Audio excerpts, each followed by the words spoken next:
Is Roblox down? Hello guys and welcome to our channel, welcome to World of Apps. So I know that many of you have problems with Roblox right now because I received a lot of messages from people who have issues with it. I already went to Twitter and I found there some problems, and people are complaining with Roblox now having issues. As you can see here,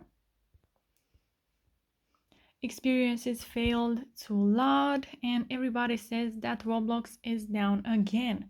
So guys, you don't have to worry about it because they will fix this as soon as possible.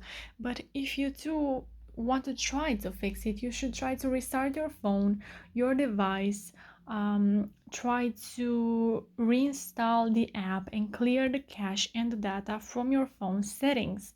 So if you do have issues with Roblox right now, you can comment in the comment section down below with your thoughts, with your questions. If Roblox it's still down, if it's working, what specific problems do you have, and I will make sure to respond to your questions as quickly as possible. You can also subscribe to our channel because I will post an update as soon as possible, so you can turn on the notification bell.